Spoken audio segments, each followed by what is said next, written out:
बात है। अस्सलाम वालेकुम। ठीक ठाक है, तबीयत ठीक है? सुबह की फ़िज़ा में खुशामदीद। और सुबह की फ़िज़ा में आज फिर इतने रंग बिखेरने के लिए मैं फ़िज़ा अली आज आपकी खिदमत में हाज़िर हूँ।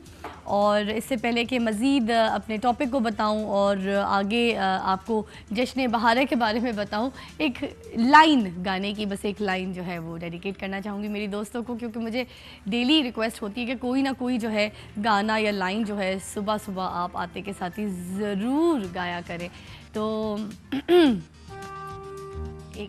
एक दो तीन ये गाना।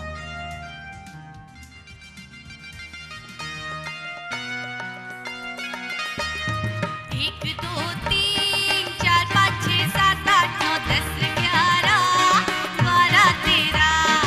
एक दो तीन चार पाँच छः सात आठ नौ 10 11 12 13। तेरा करूँ गिन गिन गिन के इंतजार, आजा पिया आई बहार। तेरा करूँ गिन गिन गिन के इंतजार, आजा पिया आई बहार। एक दो तीन चार पाँच छः सात आठ नौ 10 11 12 13।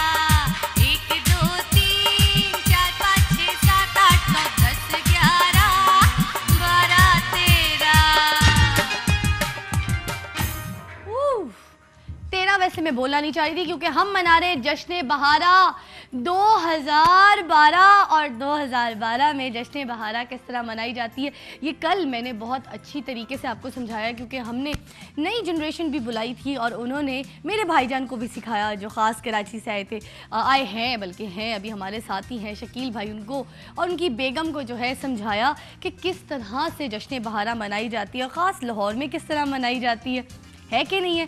आज भी हमारे प्रोग्राम में बहुत सारे गेस्ट हैं, बहुत सारे मेहमान हैं और उनके साथ हम करेंगे बहुत सारी बातें। मगर एक बात जो मैं आपके साथ करना चाह रही हूँ वो ज़रूरी है।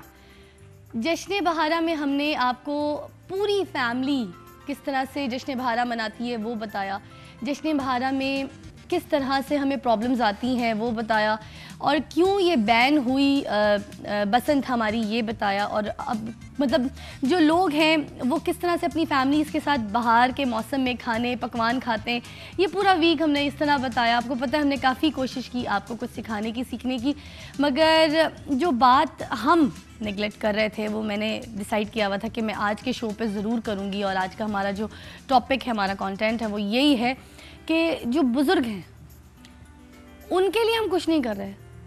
हम बहुत कुछ कर रहे हैं, हम बहुत सारे काम कर रहे हैं। अभी मतलब टेक्निकल दौर आया हुआ है, हम इतना सारा काम कर रहे हैं, मगर हमारे जो घर के बुज़ुर्ग हैं वो बहुत नेगलेक्ट हो रहे हैं। इतनी मसरूफ़ियत, इतनी भाग दौड़ इस मतलब अभी दौर में हमें देखनी पड़ी है कि हम उस भाग दौड़ में हम अपने बुज़ुर्गों को ऐसे नज़रअंदाज कर रहे हैं कि हम आगे की चीज़ों को नहीं सोचते हैं कि उनके लिए हमने क्या किया और उन्होंने हमारे लिए क्या किया, ये भी नहीं सोचते हम। अब देखिए ना, हम जब घर में बैठे हुए होते हैं और सामने टीवी चल रहा होता है तो हम उनसे बात भी नहीं करते हैं। मोबाइल्स का ऐसा दौर आ गया है, मोबाइल पे लगे हुए होते हैं, बुज़ुर्ग बैठे होते हैं, उनकी हम रिस्पेक्ट में हमें ये नहीं होता कि हम रिस्पेक्ट कर लें कि वो मोबाइल पे हम लगे हुए हैं, मैसेजों में लगे हुए हैं, ईमेल्स पे बैठे हुए हैं, तो हम ज़रा सा जो है ख्याल करें कि हमारे बुज़ुर्ग बैठे हैं तो हम उनके एहतराम में उनको टाइम दे दें। थोड़ी देर अगर आप अपनी फैमिली में अपने नाना अपने दादा किसी के साथ बैठ जाएँ तो क्या मसला है। अगर हम उनके साथ थोड़ी सी बातें कर लें, कुछ खाना उनके साथ खा लें, कुछ मीठा खा लें, कुछ चाय पी लें उनके साथ, कुछ शेयर करें उनके साथ, गेम्स खेल रहे हैं आप उनके साथ खेल लें। कोई नाना दादा ऐसे नहीं है, क्योंकि बचपन से आपको गेम्स खिलाने वाले आपके नाना दादा होते हैं। आपको उंगली पकड़ के चलना सिखाना, आपको उंगली पकड़ के मस्जिद लेके जाना, आपको नमाज़ पढ़वाना, ख़ास तौर पर लड़कों के लिए तो बहुत ज़्यादा इंपॉर्टेंट होते हैं नाना दादा। और लड़कियाँ तो बहुत लाडली होती हैं, उनकी चाहे रिश्ते की बात हो तो नाना दादा बहुत सपोर्ट करते हैं। उनकी तालीम के लिए अगर कोई प्रॉब्लम हो कि उनको मुल्क से बाहर जाना है बेटियों को, क्योंकि हमारे माशरे में इतना ज़्यादा वो नहीं है कि अवेयरनेस इसने या आज़ादी नहीं है कि लड़कियां जो है वो मुल्क से बाहर जाके पढ़ सकें, तो बहुत फैमिलीज़ जो है इसको ठीक नहीं समझती, कहती हैं कि नहीं जाने देना। तो उसकी सपोर्ट भी मैं आपको बता रही हूँ नाना दादा करते हैं। और लड़कियाँ अगर पसंद की शादी करना चाहती हैं तो उस पर भी नाना दादा की सपोर्ट होती है, तो लड़कियां अपनी पसंद की शादी कर सकती हैं, क्योंकि नाना दादा उसकी पूरी इंक्वायरी करते हैं लड़के की, देखते हैं कि मेरी जो नवासी है या पोती है उसके लिए कैसा है, और पोते पोते हैं और जो इस तरह से लड़के जो हजरात होते हैं उनके लिए भी ये जो दादा हजरात होते हैं ना, ये बहुत इंपॉर्टेंट होते हैं। तो ये वो लोग हैं जिनको हमें लेके चलना है, ये वो लोग हैं जो हमें बचपन में बाहर खाने पे लेके जाते हैं, हमें खाने की जगह दिखाते हैं, पकवान हमें दिखाते हैं, डाक खाना दिखाते हैं, साइकिलों पे दूध वाले की शॉप दिखाते हैं, यू नो। तो बल्कि मेरे ससुर जी ने भी मुझे थोड़े दिन पहले एक किस्सा सुनाया, क्योंकि वो जब लाहौर आए तो उन्होंने मुझे दिखाया कि ये स्टेशन से हम यहाँ साइकिल से इधर से दूध लेने जाते थे, और पुरानी यादें, मतलब एक होती ना यादें, वो ताज़ा की उन्होंने, जगह दिखाई, हम इधर से निकलते थे उधर से जाते थे, दादा अब्बू ऐसे सख्त होते थे, उनकी टाइमिंग ऐसी होती थी। तो आजकल के दादा अब्बू भी सख्त हैं, आजकल के दादा अब्बू भी चाहते हैं कि उनके बच्चे जो हैं वो उनके तौर तरीक़ों के हिसाब से पंक्चुअल हों, टाइम टेबल उनका सही हो, उनके काम प्रॉपर हो।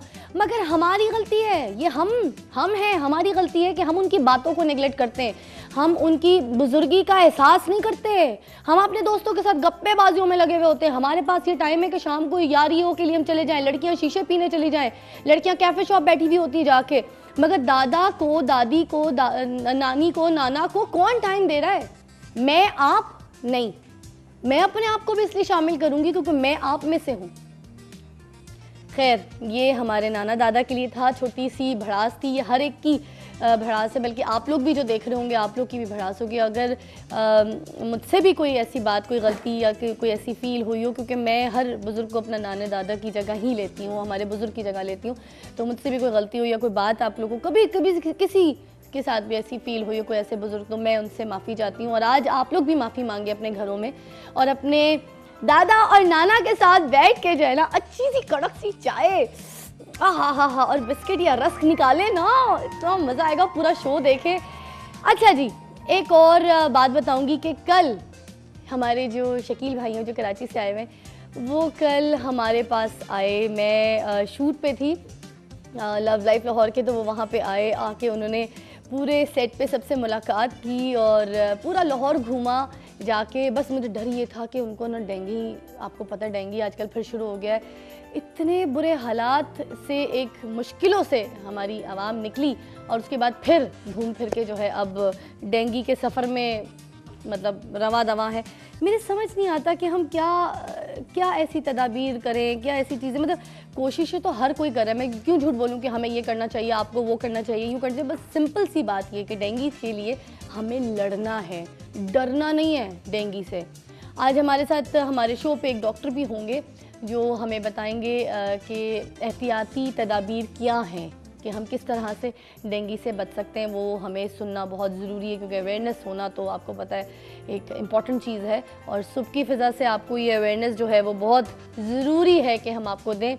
अभी एक वक्त हुआ चाहता है कि मैं आपको छोटे से वक्फे पे भेजूं, और वक्फे के बाद जब आप वापस आएंगे तो कुछ मेरे बुज़ुर्ग जो हैं वो आएंगे हमारे प्रोग्राम में, और मैं आपकी उनसे मुलाकात करूंगी। रहिएगा मेरे साथ, आप देख रहे हैं सुबह की फ़िज़ा, और सुबह की फ़िज़ा में बहुत कुछ है। Take a break.